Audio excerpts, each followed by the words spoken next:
Hey guys, Anthony Leone with RotoHeat. Week 7 waivers are here.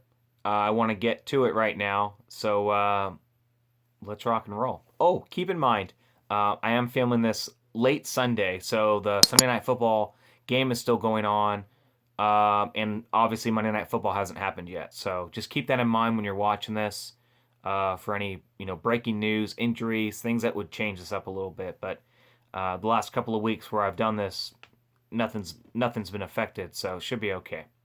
I like to start with quarterbacks. Ryan Tannehill is a guy to add now. Especially in a super flex league, you have to just get these starting quarterbacks. And Mariota looked awful. Tannehill didn't do great, but if he's starting, you got to have him. So he's certainly someone to target in super flex. Fitzmagic, kind of the same story. They lost against the Redskins, and he came in for Rosen, and he did better. He had 132 yards and a touchdown, but he's not doing anything great. So if Rosen is benched long term, obviously Fitz is who you want. Now there was a rumor that came out that it's still Rosen's job, so we'll kind of just have to see how it goes. But those are two guys to certainly target in superflex leagues if you're hurting at the position. Running backs, I got to start with Chase Edmonds. He was mentioned last week, and he is back here again. He had 5 carries, 34 yards, 2 catches for 33 yards and a reception touchdown. He just fits well in that offense, and David Johnson played, and he still performed again 2 weeks in a row. So I think if you own David Johnson, you have to own him. You just have to. And even if you don't own him, I think he's a solid add for the end of your bench. Darrell Henderson, he looked really good, finally. And a lot of people drafted him hoping he would look this good for the first month and a half, but it just hasn't happened. But he is now getting some carries. Now Gurley was hurt, didn't play. If Gurley comes back, his role is going to probably be reduced again. But of the two, Darrell Henderson and Malcolm Brown, at this point I'd rather have Darrell Henderson. He just looked more explosive. He did more with the opportunities he had. And of the two, that's who I would personally own just for the upside. But even if you don't own Gurley, he's still someone to kind of hold on to or get if you have the space on your bench for an upside player like that. So those are 2 running backs to keep in mind this week. Wide receivers, I want to start with Jakobi Meyers. He had 4 catches for 54 yards. They lost Dorsett already. Josh Gordon got hurt, and Myers looked really good last week in his role coming in for those guys. So I think he's certainly someone to target if you need some wide receiver depth on your team. Deshaun Hamilton for the Broncos, Emmanuel Sanders got hurt, so if he's out a long time, try to see if there's any breaking news on that. Because if Sanders is out a while, I think Hamilton is a really good add. He only had a couple catches last week, but I do think that if Sanders is out, he's someone to have. So maybe see if we can get an update on that. But he's someone to keep an eye on for sure, either way. And then Randall Cobb, Amari Cooper went down. I don't know how long Amari Cooper is going to be out for.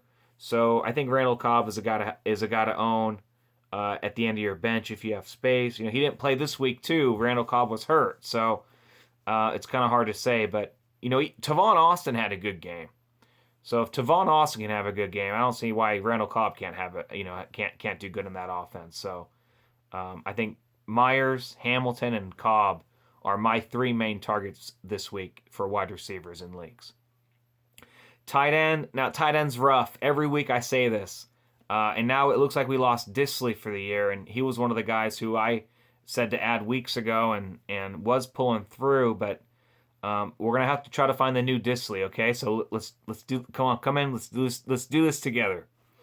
If I had to bet who it would be, Darren Fells for the Texans. Last week he had 2 catches, 2 touchdowns.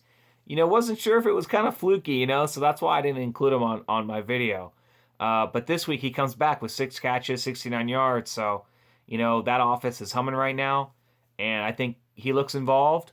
And if I'm desperate at tight end, he's who I'm targeting this week. Ryan Izzo of the Patriots had 2 catches, 31 yards. Kind of a jag, just a guy. But, tight end's so tough right now. I mean, my next guy, Cameron Brate, 2 catches, 47 yards, and a touchdown. So, tight end's one of those things where it's going to be hit and miss, and it's rare to find a guy like Disley who just kind of comes out of nowhere and gives you solid production. Of these 3, Fells, Izzo, Brate, my money's on Fells. So that's my recommendation this week. Defense, it's a tough week for defenses streaming. We have Kansas City at Denver. I think Kansas City, could provide some turnovers, and, a lot of crazy things happen in those, rival games like that. I think Giants versus Arizona. I think the Giants can get, Murray to turn the ball over. So, it's tough this week for streamers, but those are 2 that I'm looking at. And then finally, Detroit versus Minnesota.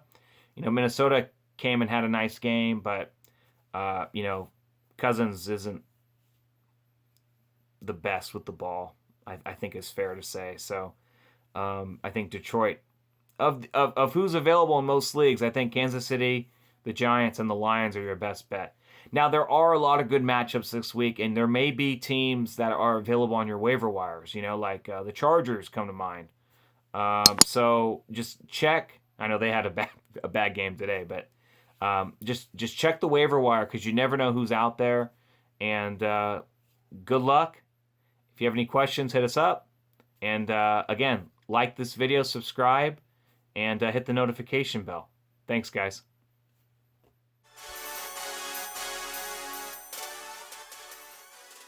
Don't forget, make sure you hit the subscribe button and notification bell so you don't miss any more fantasy football content from the RotoHeat.com team.